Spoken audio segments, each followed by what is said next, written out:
எல்லாருக்கும் வணக்கம். இன்றைக்கி நான் உங்ககிட்ட டிஸ்கஸ் பண்ண போகிற டாபிக் லெவல்ஸ் ஆஃப் கான்ஷியஸ்னஸ், உணர்வு நிலைகள். கான்ஷியஸ்னஸ்னால் என்ன? அது ஒரு விதமான உணர்வு நிலை. அதில் நிறைய லெவல்ஸ் இருக்கா அப்படின்னா எஸ் இருக்குது. ஓகே, ஸோ பிஃபோர் இந்த டாபிக் உள்ளார போகிறதுக்கு முன்னாடி இந்த டாப்பிக்கை இது வந்து என்னோடய செகண்ட் வீடியோ. இந்த டாப்பிக்கில் இதுக்கு முன்னாடி ஒரு ஷார்ட் வீடியோ போட்டிருக்கேன். அது சும்மா ஜஸ்ட் ஒரு இன்ட்ரடக்ஷன் மாதிரி இருக்கும். அதில் என்ன டிஸ்கஸ் பண்ணியிருப்பேன்னா, சாதாரண மனுஷங்களுக்கும் மகான்களுக்கும் உள்ள டிஃப்ரென்ஸ் என்ன, அதில் நிறைய எடுத்துக்காட்டு காமிச்சு நாம் புரிஞ்சுக்கிற மாதிரி எக்ஸ்பிளைன் பண்ணியிருப்பேன். அந்த வீடியோ டிஸ்கிரிப்ஷன் பாக்ஸில் லிங்க் இருக்குது, அதை பார்த்துட்டு வாங்க. அப்படி இல்லைனாலும் இந்த வீடியோ புரியும். Okay, so levels of consciousness, உணர்வு நிலைகள். நம்ம ஏன் ஃபர்ஸ்ட் ஆஃப் ஆல் நம்மளோட இந்த டாபிக் வந்ததுமே நம்ம மைண்ட் என்ன கேட்கும், ஏன் நம்ம இதை பற்றி தெரிஞ்சுக்கணும் அப்படின்னு கேட்கும். அதுதான் நம்மளோட லாஜிக்கல் மைண்ட். எப்பயுமே ஏதாவது ஒரு ரீசன், ஏதாவது ஒரு காரணம் தேடிக்கிட்டே இருக்கும் எந்த ஒரு செயலுக்குமே. அப்போது அதுக்கு ஒரு ஆன்சர் கொடுத்து அதை ஒரு ஓரமாக உட்கார வச்சிடலாம். அப்போ தான் நம்மளோட இன்டெலிஜென்ஸை இந்த டாப்பிக்கில் செலுத்தி நம்மளால் இந்த டாப்பிக்கை புரிஞ்சிக்க முடியும்.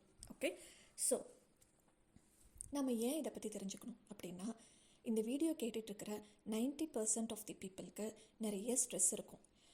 அப்பா எப்படா இந்த ஸ்ட்ரெஸ்லேருந்து வெளியில் வருவோம் அப்படின்ற தாட்டு ஒரு தடவைனாச்சும் வந்திருக்கும். என்ன விதமான ஸ்ட்ரெஸ் இருக்கலாம்? உறவுகளில் இருக்கலாம், ஃபினான்ஷியலாக இருக்கலாம், குடும்பத்தில் இருக்கலாம், நேம் ஃபேமில் இருக்கலாம், ப்ரொஃபஷ்னல் லைஃப்பில் இருக்கலாம். இந்த மாதிரி நிறைய விதமான ஸ்ட்ரெஸ்க்கு நாம் உட்பட்டுட்டு தான் இருக்கிறோம். சம்டைம்ஸ் ஸ்ட்ரெஸ் லெவல்ஸ் ரொம்ப அதிகமாக இருக்கும். அதுலேருந்து எப்படி வெளியில் வரதுன்னே நம்மளுக்கு தெரியாது. நம்மளுக்கு கோவம் வரும், காட்ட முடியாது, ரொம்ப கஷ்டப்படுவோம் எமோஷ்னலாக. ஸோ இந்த மாதிரி ஒரு ட்ராப்குள்ளார நிறைய பேர் இருக்கிறோம் இல்லையா? அப்போ இதுலேருந்து எப்படி வெளியில் வர்றது? ஃபர்ஸ்ட் ஆஃப் ஆல் நம்ம எங்கே இருக்கோம் அப்படின்றத நம்ம புரிஞ்சுக்கணும். அப்போ தான் நம்ம அதிலேருந்து வெளியில் வர்றதுக்கான வழியை நம்ம யோசிக்க முடியும். அப்போது இதுக்கும் இந்த ஸ்ட்ரெஸ்ஸுக்கும் உணர்வு நிலைக்கும் சம்மந்தம் இருக்கா அப்படின்னா கண்டிப்பாக இருக்குது.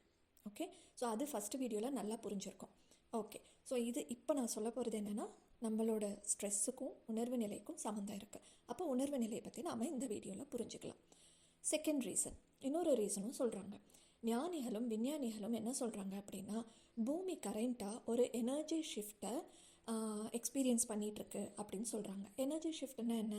அதனுடைய அதிர்வு அலைகள் வந்து மாறிக்கிட்டு இருக்குது அப்படின்றாங்க. அது மட்டும் இல்லாமல் நம்ம பூமி வந்து மனிதனுடைய 5ஆம் உணர்வு நிலையை சப்போர்ட் பண்ணுற அளவுக்கு தன்னை வந்து மாற்றிக்கிட்டு இருக்கு அப்படின்னு சொல்கிறாங்க. அப்போது நாம் என்ன உணர்வு நிலையில் இருக்கோம் அப்படின்ற கேள்வி வருது இல்லையா? 5ஆம் உணர்வு நிலை, 5th டைமென்ஷன் ஆஃப் கான்ஷியஸ்னஸ், இல்லை 5th லெவல் ஆஃப் கான்ஷியஸ்னஸ் அப்படின்னு சொல்கிறாங்க இங்கிலீஷில். அப்போ நாம் எந்த உணர்வு நிலையில் இருக்கிறோம்? நாம் 5ல் தான் இருக்கிறோமா, இல்லை அதுக்கு கீழே இருக்கிறோமா அப்படின்ற கொஷின் இருக்கு இல்லையா? 4, 3, 2, 1ன்ற உணர்வு நிலைகள்லாம் இருக்கா? எஸ், இருக்குது. ஸோ அப்போ அது என்ன அப்படின்றத நம்ம பார்ப்போம். மெயினாக ஃபஸ்ட்டு 3 கான்ஷியஸ் ஸ்டேட்ஸ்.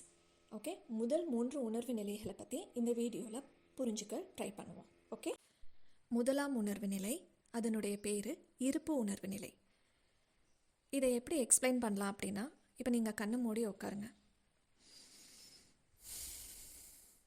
மூச்சு விடுறீங்க, உங்களுக்குள்ளார சுவாசம் போகிறது வெளியில் வர்றது தெரியுது, உடம்பு சூடாக இருக்கிறது தெரியுது, உங்களோட பல்ஸ் பாயிண்டில் பிளட்டு போகிறது தெரியுது.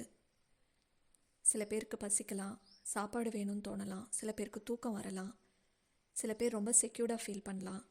இது எல்லாமே இருப்பு உணர்வு நிலை, முதலாம் உணர்வு நிலை. இன்னும் சிம்பிளாக சொல்லணும்னா, இப்போ ஆதி காலத்தில் மனுஷன் இந்த இருப்பு உணர்வு நிலையில் தான் இருந்திருக்கிறான்.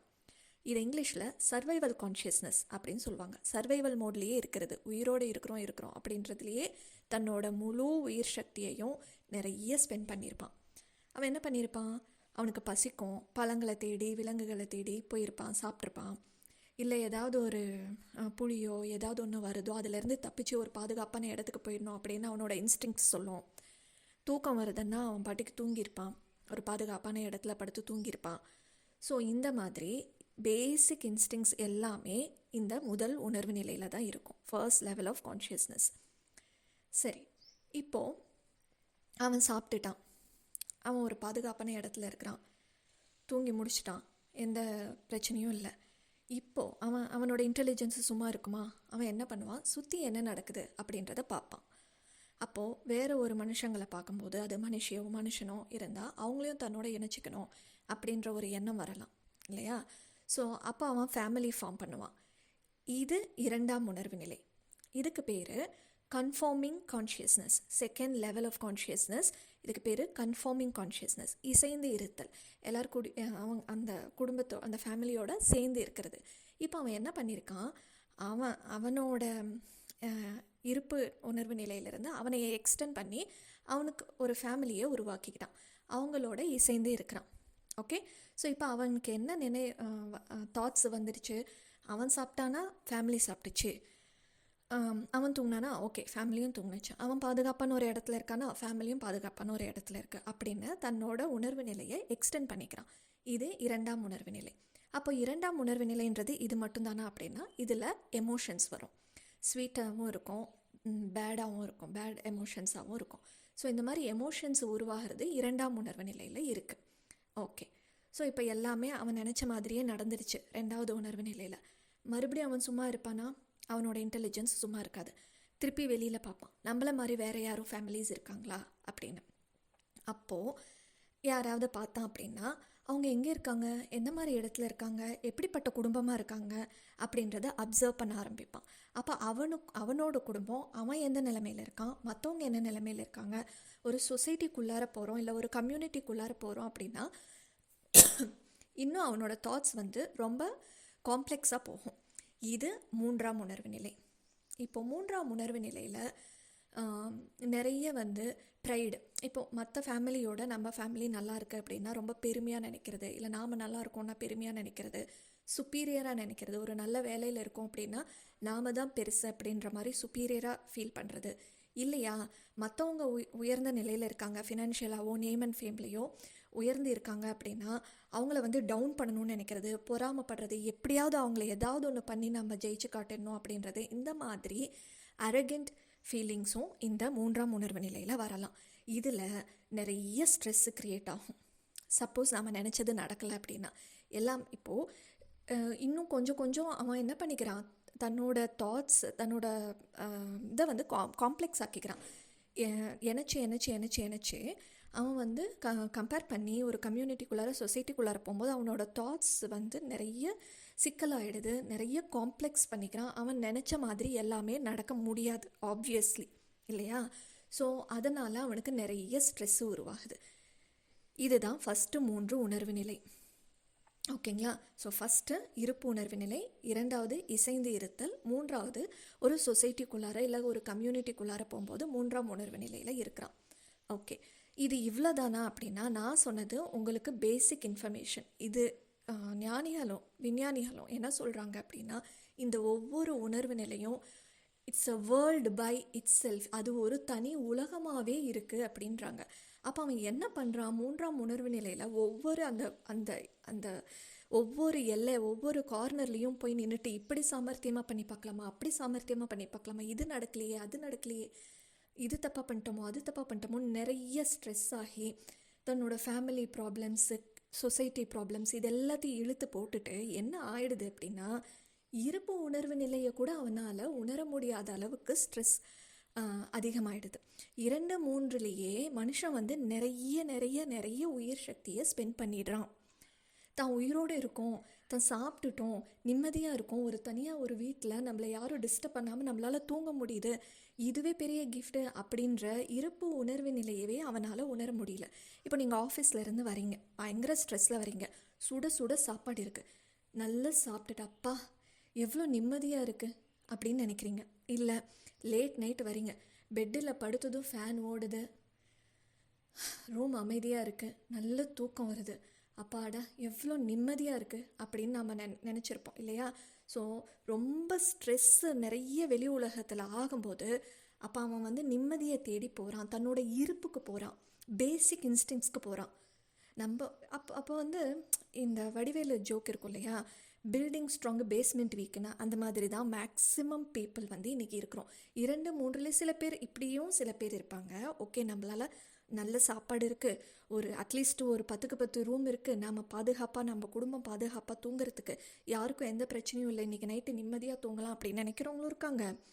தூங்கும்போது தூங்க விடாமல் 2-3க்கான விஷயங்களையும் யோசிக்கிறவங்களும் இருக்காங்க. சரியாகவும் தூங்கக்கூட மாட்டாங்க.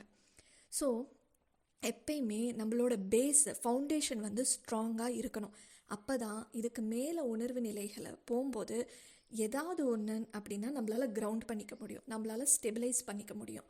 எந்த ஒரு பிரச்சனையாக இருந்தாலும் ஃபஸ்ட்டு உங்களோட பேசிக் திங்ஸ் நிறைவேறிடுச்சு, அதுவே பெரிய விஷயம். இன்னைக்கு அதுவே நிறைய பேருக்கு இல்லை இல்லையா?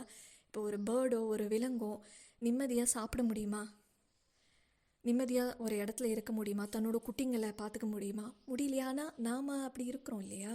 ஸோ அதுவே பெரிய கிஃப்ட் இல்லையா? நமக்கு டெய்லி வந்து நம்மளோட இப்போ நீங்கள் ஒரு விஷயம் யோசிச்சு பாருங்கள்.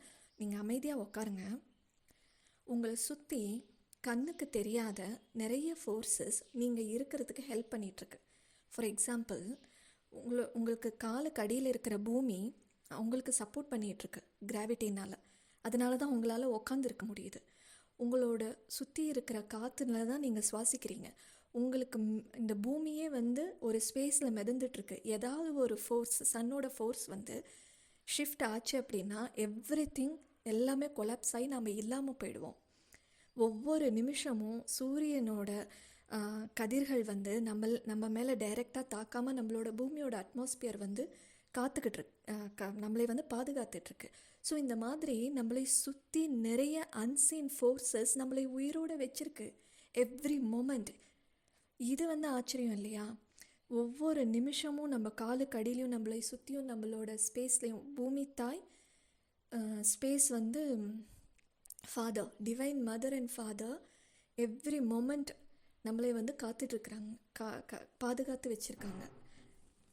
ஒரு மனுஷன் 2, 3, 1 இதிலேயே சுற்றி சுற்றி சுற்றி வந்துட்டு ஒரு நாள் இறந்து போயிடுறாங்க. அப்போ திருப்பி பிறக்கும்போது எந்த உணர்வு நிலையில் அவனோட கான்ஷியஸ்னஸ் இருக்கும்னா திருப்பி இங்கேயே தான் இருக்கும். So it is a cycle repeating by itself. இது திருப்பி திருப்பி வந்துகிட்டே இருக்கும். இதிலேருந்து நாம் எப்படி தப்பிக்கிறது? இப்போ நான் முன்னாடி சொன்னேன் இல்லையா, பூமி 5ஆம் உணர்வு நிலையை சப்போர்ட் பண்ணுற ஸ்டேஜில் இருக்குன்னு. எப்படி நாம் வந்து அதுக்கு ப்ராக்ரஸ் ஆகிறது அப்படின்றத பார்ப்போம். இங்கே ரொம்ப முக்கியமாக நம்மளோட மெமரி ஒரு பெரிய ரோல் வந்து ப்ளே பண்ணுது. நம்மளோட ஞாபகங்கள், அதாவது நம்ம ப்ரீவியஸ் லைஃப் மெமரிஸ் ப்ளஸ் நம்ம இந்த பிறவியில் இருக்கிற மெமரி வந்து நம்ம ஒரு விஷயத்தை எப்படி அணுகிறோம் அப்படின்றத டிசைட் பண்ணுது. இப்போ நம்ம பேரண்ட்ஸ் ஒன்று சொல்லி கொடுத்து வளர்த்துருப்பாங்க. நாம் வந்து ஸ்கூலுக்கு போகும்போது ஃப்ரெண்ட்ஸ், டீச்சர்ஸ் கிட்டே இருந்து நாம் நிறைய பதிவுகளை வந்து கான்ஷியஸ் உணர்வு நிலையில் ஏற்றி வச்சுருப்போம். ஸோ சொசைட்டி நமக்கு சில விஷயங்களை காமிக்கும், அதிலிருந்து நாம் ஒரு கன்க்ளூஷனுக்கு வந்திருப்போம். ஸோ இதெல்லாம் வச்சு தான் ஒரு பிரச்சனையை நாம் அணுகிறோம். இப்போது ஒரு ஒரு ஒரு குரூப் ஆஃப் பீப்புள் உட்காந்துருக்கீங்க. அப்போ வந்து ஒரு டாபிக் வருதுன்னு வச்சுக்கோங்களேன். ஃபார் எக்ஸாம்பிள், கடன் வாங்கி வீடு கட்டலாமா அப்படின்னு ஒரு டாபிக் வருது. இப்போ நீங்கள் என்ன சொல்வீங்க? இல்லை எனக்கு கடன்லாம் ரொம்ப ஸ்ட்ரெஸ்ஸாக இருக்கும், எனக்கு காசு எப்போ சேருதோ அப்போ கட்டிக்கிறேன், இல்லைன்னா நான் சந்தோஷமாக வாடகை வீட்லேயே இருந்துருவேன் அப்படின்னு நீங்கள் சொல்லலாம். உங்களோட நான் ஃப்ரெண்ட் என்ன சொல்லலாம்?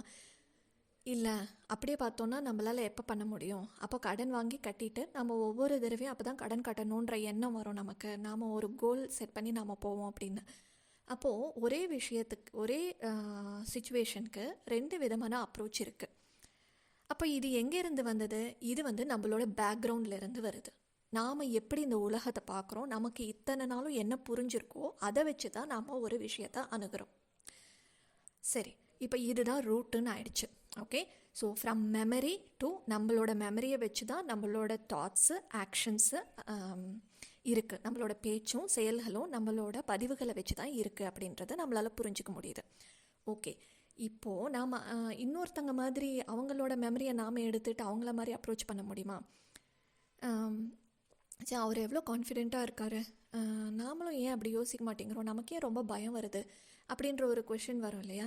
இல்லை, அவருக்கு வந்து நம்மளை பற்றின ஒரு தாட் இருக்கலாம். இவர் பரவாயில்லையே, இருக்கிறது போதும்னு இருக்கிறாரு, எவ்வளோ சிம்பிள் லிவிங்காக இருக்குது இவருக்கு அப்படின்னு அவருக்கு தோணலாம். அப்போ இன்னொருத்தவங்களோட மெமரியை நாம் எடுத்துக்க முடியுமான்னா மெமரியை எடுத்துக்க முடியாது. பட் அவங்கள மாதிரி நாம் திங்க் பண்ணலாம், ஆக்ட் பண்ணலாம். அது நம்ம கையில் இருக்குது இல்லையா? ஸோ நீங்கள் மெமரி டு தாட்ஸ், ஆக்ஷன்ஸ் போகிறதுக்கு பதிலாக தாட்ஸ், ஆக்ஷன்ஸை மாற்றுங்க. ஒரு ரிவர்ஸில் வாங்க. உங்களோட பதிவுகளில் இருந்து நீங்கள் செயல்களை கொடுக்குறீங்க, செயல்களை மாற்றுங்க, பதிவுகள் மாறும், பதிவுகள் மறந்தே போகும். இப்படி தான் திஸ் இஸ் தி கீ. நல்லா ஞாபகம் வச்சுக்கோங்க. நம்மளோட பதிவுகளை வச்சு தான் நாம் ரியாக்ட் பண்ணுறோம். ரியாக்ஷனை மாற்றுங்க, பதிவுகள் காணாமல் போயிடும். இல்லையா, நாம் புதிய பதிவை நம்மளோட பிரெயினுக்கு நாம் புரிய வைக்கிறோம். இல்லை நீ இப்படி தான் யோசிக்கணும் அப்படின்னு.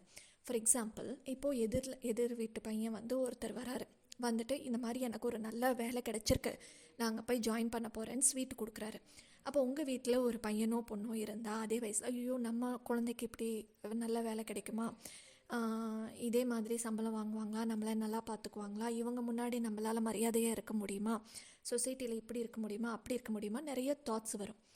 அப்போது அந்த இடத்துல நீங்கள் என்ன பண்ணுறீங்க அப்படின்னா, உங்களோட பதிவுகளில் இருந்து நீங்கள் ஒரு ரியாக்ஷனை கொண்டு வரீங்க. அதை அப்படியே கட் பண்ணுங்க. கட் பண்ணிவிட்டு இந்த மாதிரி தாட் வரும்போது கான்ஷியஸாக நல்லா பாராட்டிடுங்க. கான்ஷியஸாக நீங்கள் உங்களோட ரியாக்ஷனை மாற்றுங்கன்னு சொல்கிறேன். ஓகே, ஸோ அவர் அப்படியப்பா ரொம்ப சந்தோஷம், உங்கள் அப்பா அம்மா கஷ்டப்பட்டதுக்கு நீ ஒரு நல்ல வேலையில் இருக்க, நல்லா சம்பாதிச்சு நல்லா வாழ, ஹாப்பியாக இரு, ஆல் தி பெஸ்ட், என்னோட பிளெஸிங்ஸ் உனக்கு அப்படின்னு சொல்லிவிட்டு அதை அதோட முடிச்சிருங்க. You change the track. நீங்கள் உங்களோட வழியை மாற்றுங்க, உங்களோட ரியாக்ஷனை மாற்றுங்க. நம்மளோட பிரெயின், லாஜிக்கல் பிரெயின் வந்து நம்மளைய அப்படியே குறைஞ்சிட்டே இருக்கும். சிச்சோ இது இருக்கே இது இருக்கே இது இருக்கேன்னு. அதை அப்படியே கட் பண்ணுங்கள். நம்மளால் இதை செய்ய முடியுமா அப்படின்னா கண்டிப்பாக செய்ய முடியும். எது அறிவு, எது நாலேஜ்? நாம் இன்றைக்கி படிக்காதவங்களே கிடையாது. நாம் படித்ததை, தெரிஞ்சுக்கிட்டதை, புரிஞ்சுக்கிட்டதை வாழ்க்கையில் அப்ளை பண்ணணும் இல்லையா? அது எப்படி முடியாமல் போகும்? கோவப்படும் போது அந்த டைமில் மனசுக்குள்ளார இந்த இடத்துல நம்ம கோவப்பட்டால் நமக்கு வந்து அது பிரச்சனை அப்படின்ற தாட் வந்துச்சுன்னா உடனே அந்த இடத்த விட்டு போயிடுங்க. நிச்சயமாக இது நம்மளால் முடியுங்க. நீங்கள் 2-3 தடவை ட்ரை பண்ணுங்கள். 4வது தடவை 5வது தடவை இதை கொஞ்சம் நேச்சம் உங்களால் ப்ராக்டிஸ்க்கு கொண்டு வர முடியும். கான்ஷியஸாக ஒரு விஷயத்தை மாற்றுங்க. இப்படி பண்ணால் மட்டும்தான் இந்த கர்மா சைக்கிள், இந்த மெமரி சைக்கிள்லேருந்து நம்மளால் வெளிப்பட முடியும். எப்படி சொல்கிறேன், இன்னும் கொஞ்சம் இந்த டாபிக் பற்றி புரிய வைக்கிறேன் பாருங்கள். இப்போ நீங்கள் உங்களோட குடும்பம் எடுத்துக்கோங்க. நீங்கள் ஏன் இந்த குடும்பத்தை வந்து சூஸ் பண்ணீங்க? ஃபார் எக்ஸாம்பிள், உங்களோட பாட்டியோ தாத்தாக்கோ பல்லு கோணையாக இருக்குதுன்னு வச்சுக்கோங்களேன், ஏத்தியும் தாத்தியமாக இருக்குது. அப்போது உங்களுக்கு அந்த மாதிரி இருக்குது. ஓகே, ஸோ நீங்கள் வந்து வெளியில் போகும்போது ஒரு அழகான பல்வரிசை இருக்கிற நபரை பார்க்குறீங்க. இவங்க ஸ்மைல் பண்ணால் ரொம்ப நல்லா இருக்குல்ல, நமக்கும் இப்படி இருந்திருக்கலாமோ அப்படின்னு உங்களுக்கு ஒரு தாட் வருதா? அந்த தாட் எங்கேருந்து வருது? உங்களோட பல்வரிசை சரியில்லை, அவங்களோடது சரியாக இருக்குன்றதுனால அந்த தாட் வருது. ஸோ அன்கான்ஷியஸாக உங்களோட மெமரியில் இது பதிவாயிருக்கிறதுனால தான் அந்த திங்கிங்கே வருது. ஸோ ஹவ் யூ திங்க், நீங்கள் லுக்கில் மட்டும் உங்களோட ஆன்செஸ்டர்ஸாக, உங்களோட குடும்ப நபர்களை இமிட்டேட் பண்ணலைங்க. உங்களோட தாட்ஸ்லையும், ரியாக்ஷன்ஸ்லையும், பேச்சுலேயும் கூட அது கண்டிப்பாக அதனுடைய பாதிப்புகள் இருக்கும். ஸோ இந்த கர்மாலிருந்து எப்படி விடுபடுறது, எப்படி வெளியில் வர்றது, இந்த கர்மாவில், இந்த பதிவிலிருந்து எப்படி வெளியில் வர்றது? இதுக்காக உங்களோட ஆன்செஸ்டர்ஸ் வந்து, உங்களோட முன்னோர்கள் வந்து காத்துக்கிட்டு இருக்காங்க.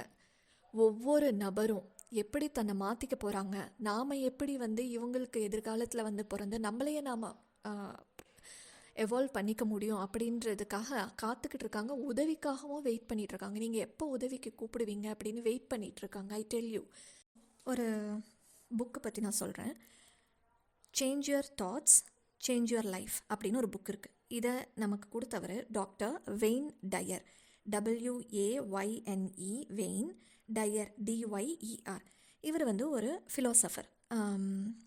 இவரோட புக்ஸை வந்து நிறைய நான் படிச்சிருக்கேன், வீடியோஸ் கேட்டிருக்கேன். ரொம்ப கான்ஃபிடெண்ட்டாக பேசுவார். அவர் என்ன சொல்கிறார் இந்த புக்கில், உங்களோட எண்ணங்களை மாற்றுங்கள், உங்களுடைய வாழ்க்கை மாறும் அப்படின்றாரு. இப்போது நீங்கள் அஸ்ட்ராலஜர்ஸ் கிட்டெல்லாம் போனீங்க அப்படின்னா, உங்களோட கர்மாங்க, நாம் என்னங்க பண்ண முடியும், இதெல்லாம் மாற்ற முடியாதுங்கன்னு சொல்லும் போது நமக்கு ரொம்ப கஷ்டமாக இருக்கும்.